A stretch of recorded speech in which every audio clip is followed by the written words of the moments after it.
Welcome back. I think it is day 28. Let me have a look. Yes, I think it's day 28. I can't believe I've been doing this for a month. That's amazing.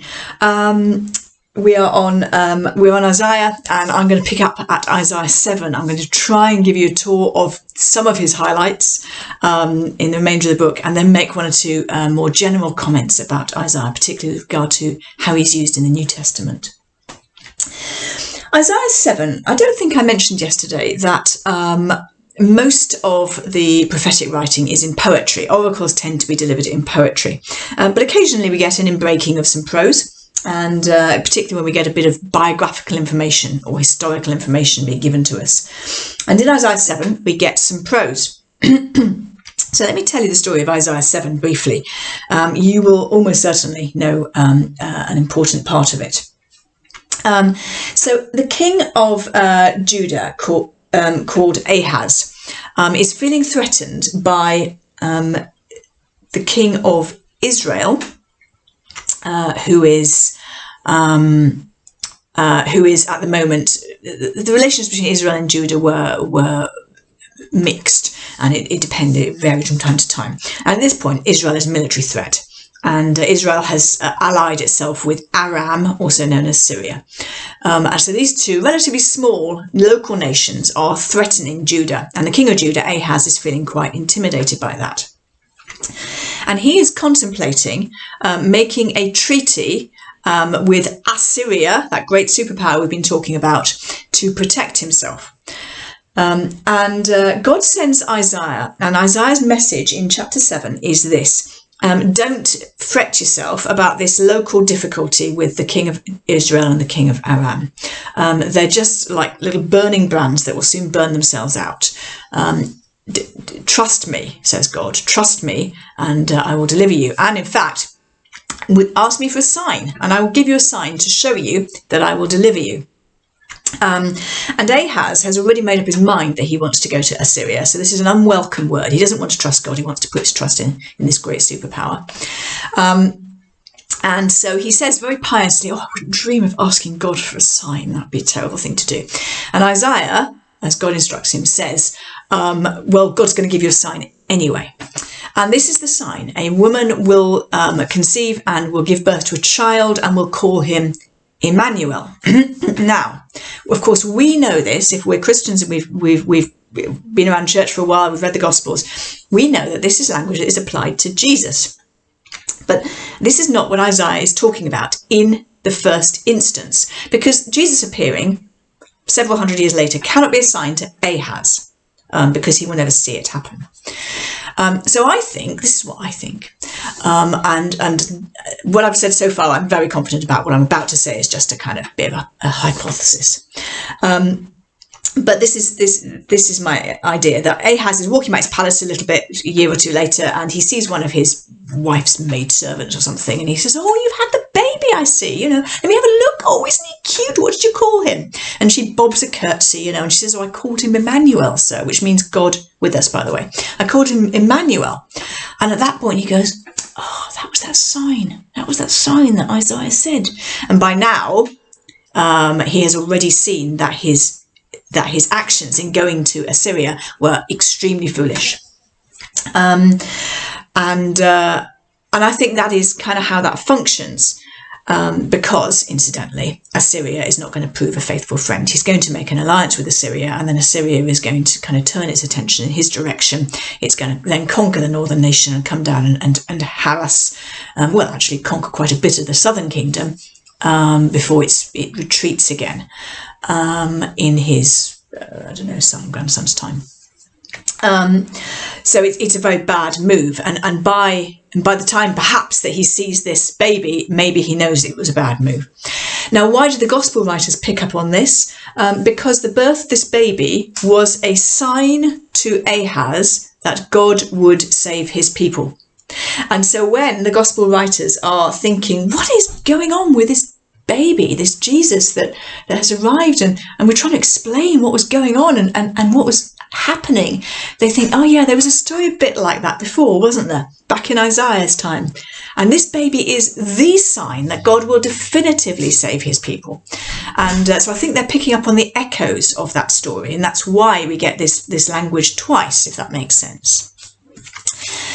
In chapter 9, we get another very, very well-known passage. The passage that we read at Christmas. The people walking in darkness have seen a great light. On those living in the land of the shadow of death, a light has dawned. For to us a child is born. Now, we need to actually notice that when we read it, as I just did then, which is the way we tend to read it in church, that we have missed out 3 or 4 verses.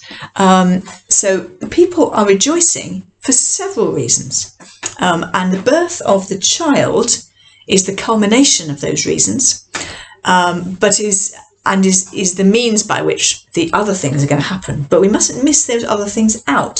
So, what are the things that get missed out when we read it? They rejoice before you, as men rejoice when dividing the plunder. So, in other words, when you've divided the spoils after a battle, that sort of celebration. This is the rejoicing that is going to be experienced. Why? Because you have shattered the yoke that burdens them.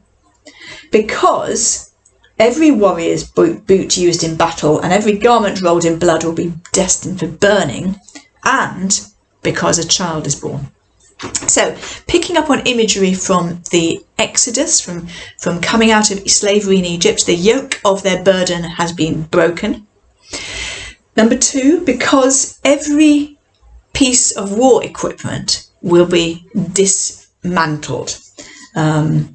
If you watched war films, and I expect you have, then I think you have probably been taken into that place of imagining the fear that is experienced by a people who hear the tramp of soldiers' boots, of enemy soldiers coming.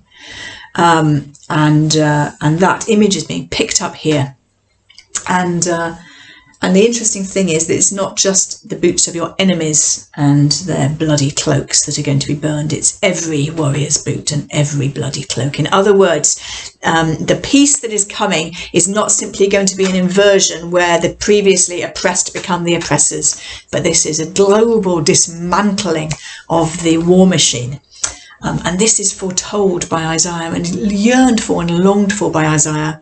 So this great light that is dawning is expressed in terms of liberation from slavery and global peace, and this child being born who will be called Wonderful Counselor, Mighty God, Everlasting Father. It's richer, that passage, than we often realise.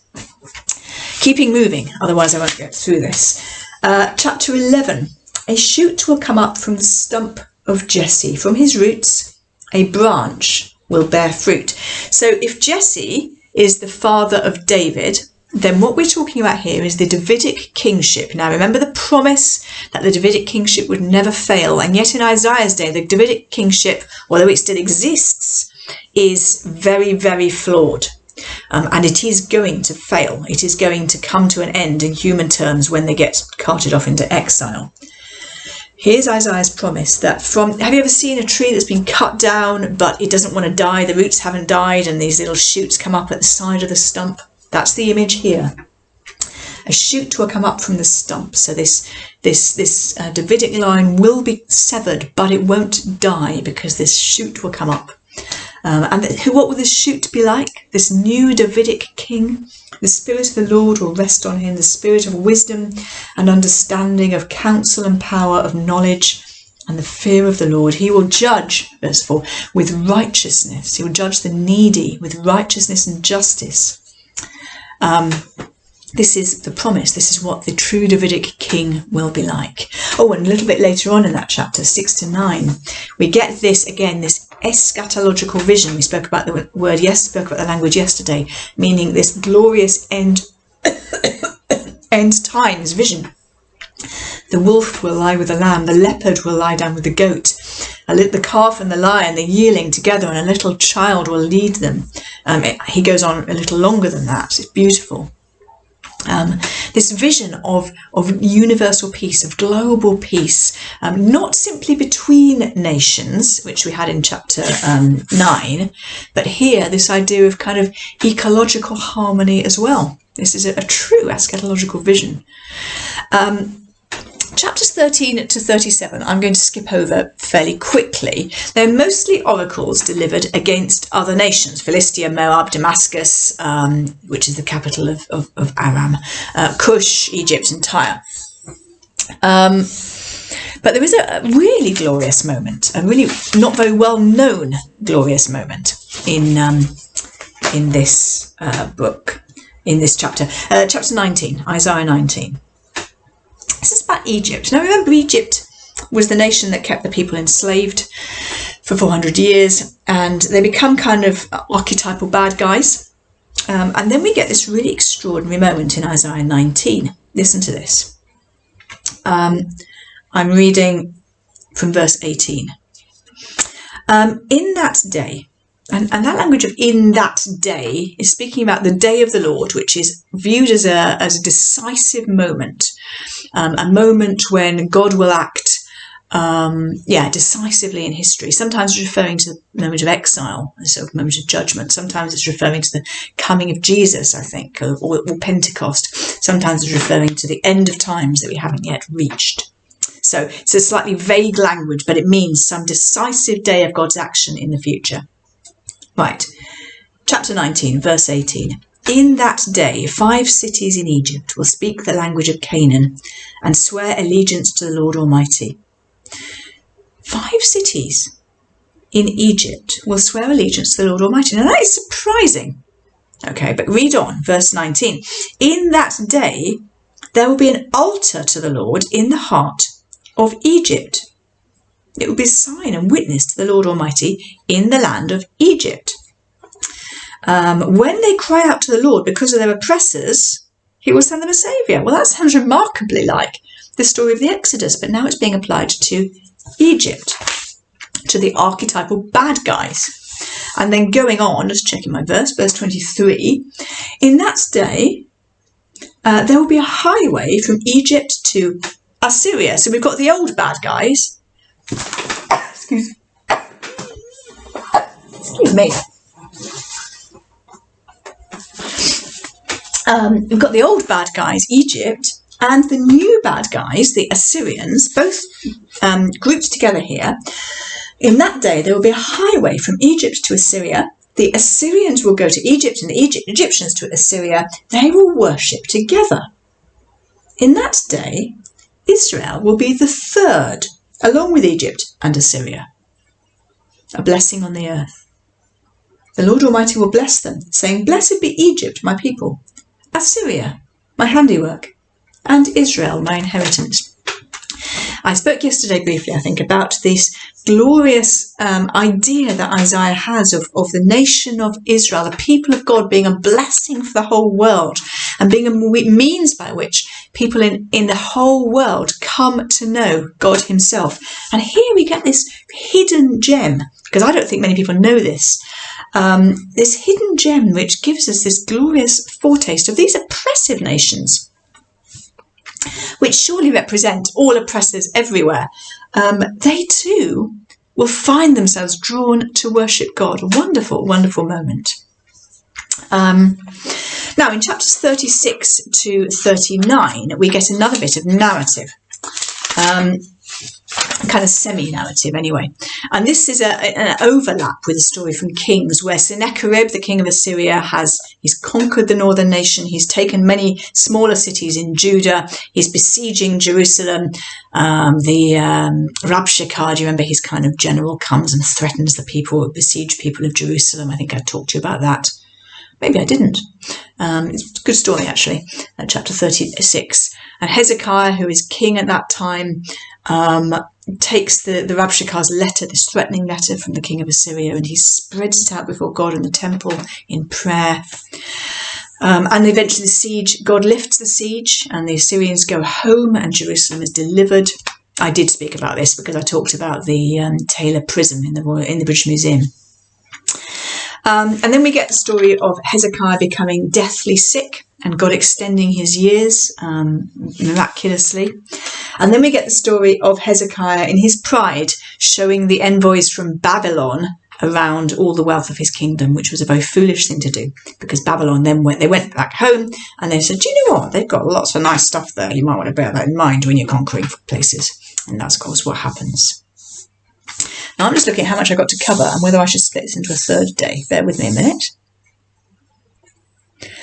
I'm going to do that because otherwise I'm going to rush. So I will come back tomorrow and finish Isaiah with you.